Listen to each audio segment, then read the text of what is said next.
Are you proud of the African Union? No, I'm not proud of the African Union. I think it is a body that is weak. It is a body that is manipulated. It is a body that doesn't do the right thing. And we have seen the many conflicts that are taking place in Africa, whether it's in Sudan or Southern Cameroons or in Ethiopia. They are as silent as silence can be. That is a body that must be revamped. Can we make Prof the AU chairman? Prof, are you interested in this role? Prof, How are you? I'm good. It's good to see you again. Yes. But this time, not yes. in Nairobi. Yes. In Malawi. In Malawi. This is my country number 30, but I just wanted to ask you, how many African countries have you been? It seems you've been everywhere. I think I've done 50 now. Wow. Yeah, I've done 50, so... Why traveling in Africa in general? We've got to know Africa. When we say we are Africans, we've got to understand this continent and not understand her in the urban centers. You've got to travel to rural Malawi, rural Angola, rural Ghana. It gives you a feel of the country, and you take the pulse and get to understand the people in their settings. And that is my joy. What is happening?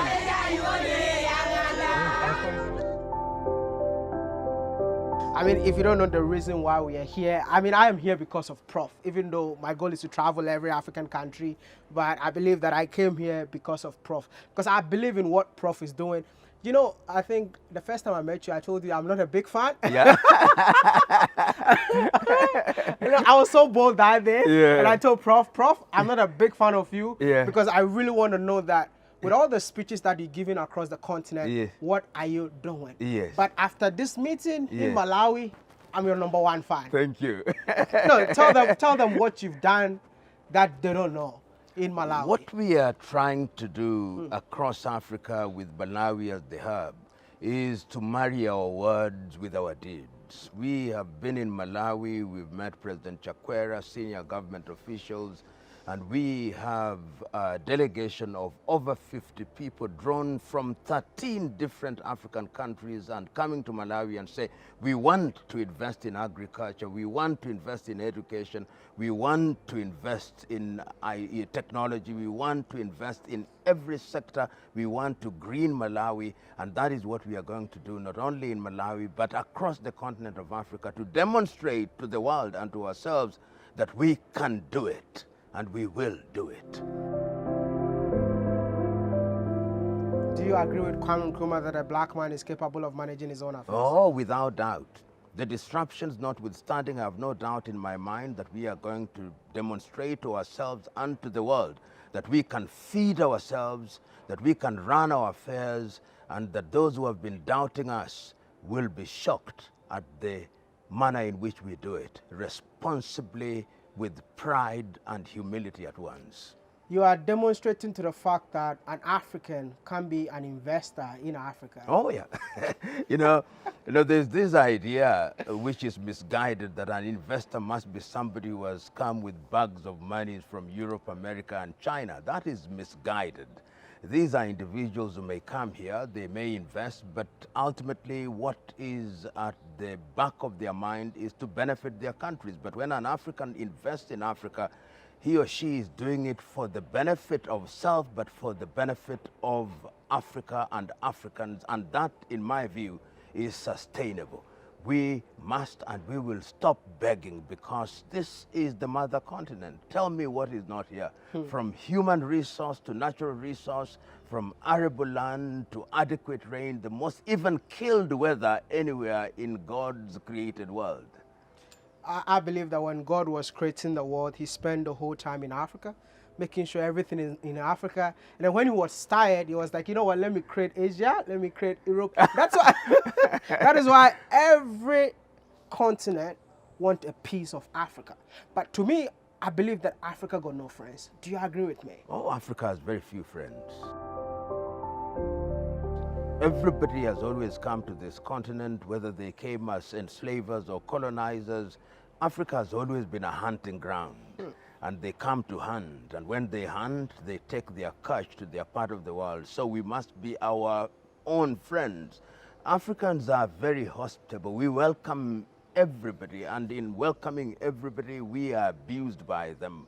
So it is us who must now love ourselves and do things that are in our best interest and exercise the ghost of low self-esteem, exercise the ghosts of doubt. And if we do that, let me tell you, Wodemaya, this world will never be the same again. Prof, I travel within Africa, and I believe that there is problem with leadership in Africa, of which sometimes I don't want to get involved because I'm still like learning. I believe you've been to 50 countries in Africa, and you will agree with me that leadership in Africa got problems. I don't know if you agree with me. Oh, I can't agree more with you. In my younger life until now, I'm a martial artist. And one of the greatest martial artists and philosophers is Bruce Lee, with his art called Jude Kunedu. And he says that a leader must be agile like a martial artist, agile like water. If it is in a glass, it takes the shape of the glass. If it is in a bottle, it takes the shape of a bottle, but it doesn't change. It can be solid, it can be gas, it can be liquid, but it's still water. Leadership. A leader must have vision. You've got to see the big picture. Do we have such leaders? Whether it's in the political arena, you are typical African so-called leader. I don't use leader when I'm talking about African politicians, because it's an insult to the word.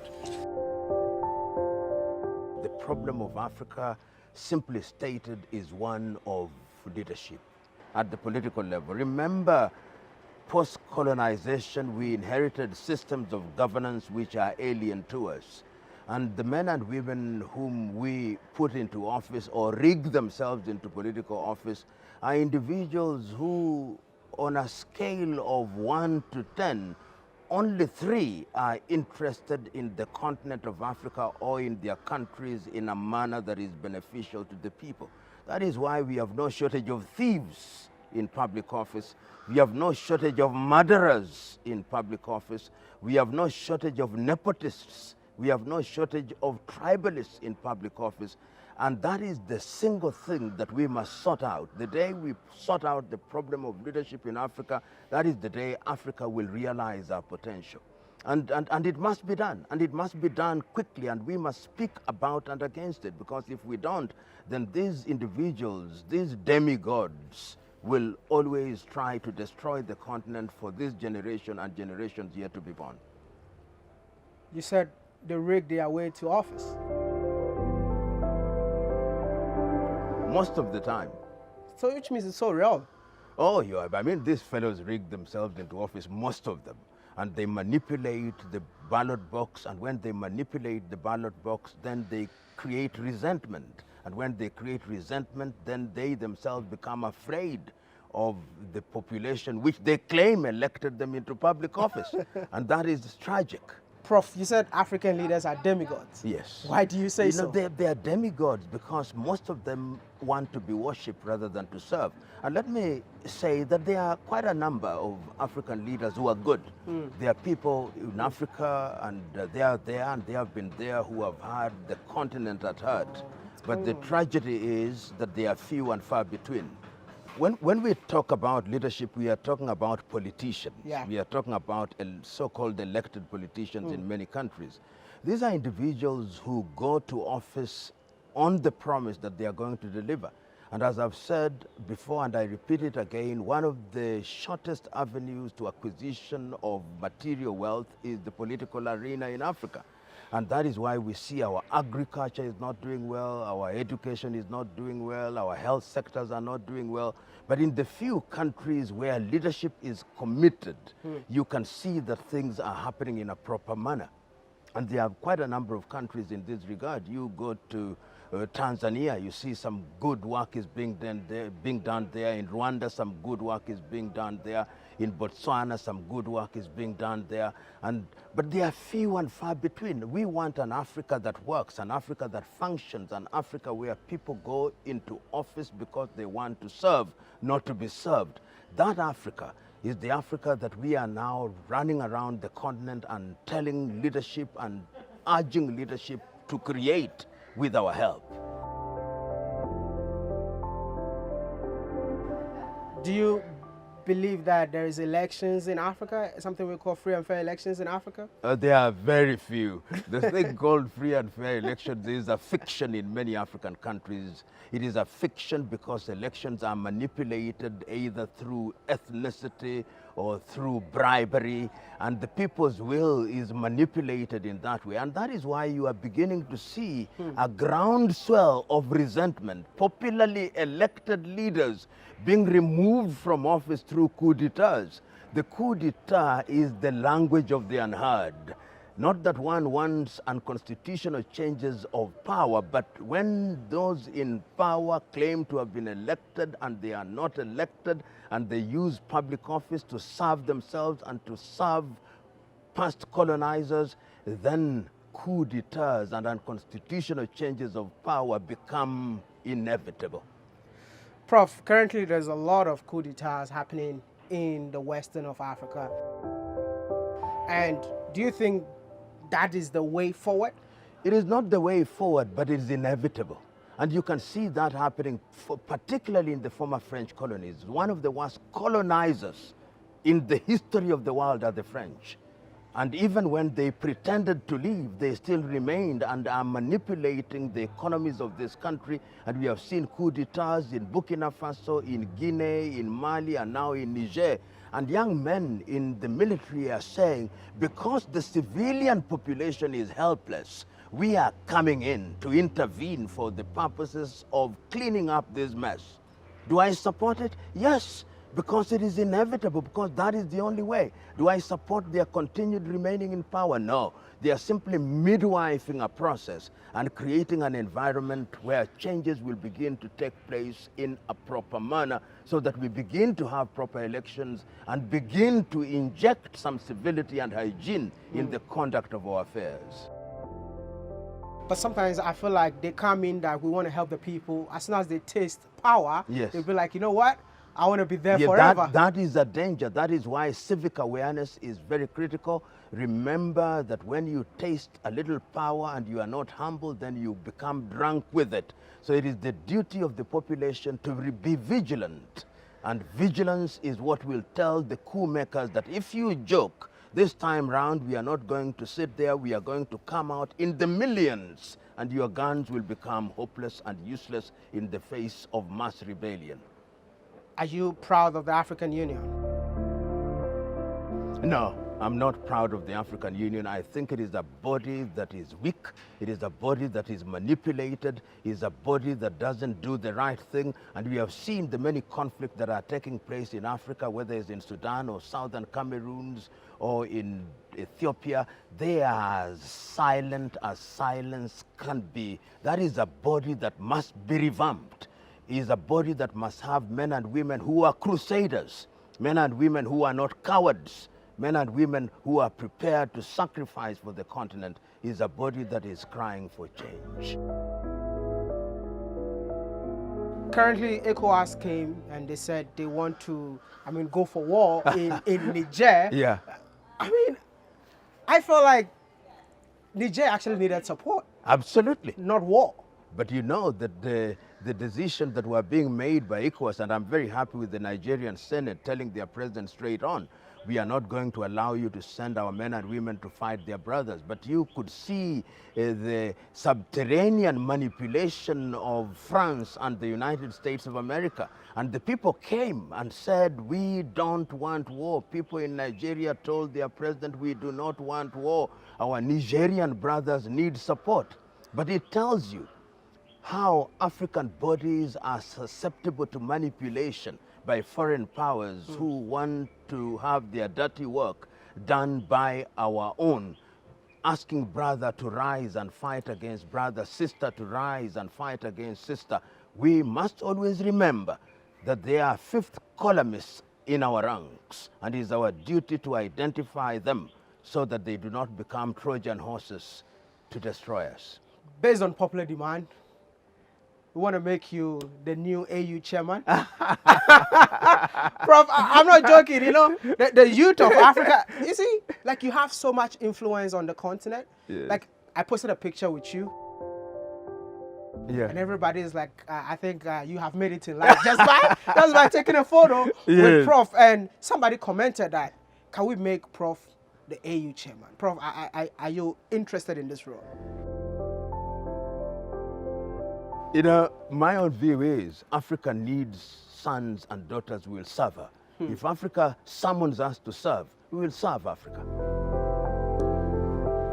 Bring the camera to me. We're looking for people who are ready to serve Africa. And I believe Prof can serve Africa. Prof, I want to be your main campaign manager. Yes. Getting into the AU house. Yes. Are you okay with it? Okay, I just got a new job, yeah? Thank you. I just got a new job. So, Prof, I mean, Thank you. it starts today. Yes. The video gets uploaded, and you all need to, what do we need to do? How do you get people into AU? We'll find out. No, I need to do research about that. Do We're going to make it research. happen. And I believe that each and everyone watching me right now, I mean, agrees with me. Let me know in the comment section, should we make Prof the new AU chairman? I mean, the #1 fan in here. Who else? Let me know in the comment section. I'm just going to put all the links that will make it possible in the description. Prof, we are getting you to AU. We are getting you to AU. I mean, Prof does not have enough time. But my last question, if you have a message for Africans, what would that message be? Africa must be great. And she'll only be great if her sons and daughters make the decision to make her great. And we must make her great in governance, in agriculture, in health, in education, and we must eliminate the many boundaries, eliminate the visas, create one currency. Africa must unite. Prof, it's so expensive to travel within Africa. Terrible. Why is it so? Because we don't travel. If you don't travel, then the businessmen want to make money. So one of the things that we must do, we must have Africans traveling within Africa. But even though we love to travel, Yeah. but there are so many visa restrictions. That is what we must eliminate. No more visas. I want to travel from Dakar in Senegal as if I was traveling within Dakar, Dakar to Nairobi, no visas. Thank you so much, God Prof. bless you. Prof has a meeting. Thank I would have you. loved to continue this, but don't worry. We're going to continue this interview in another country. He has a meeting to attend. I'm so sorry. Thank you all so much for watching. Don't forget to like this video, subscribe and be part of this awesome channel. But popular request, let's make Prof the new AU chairman, because I believe that Africa deserves him.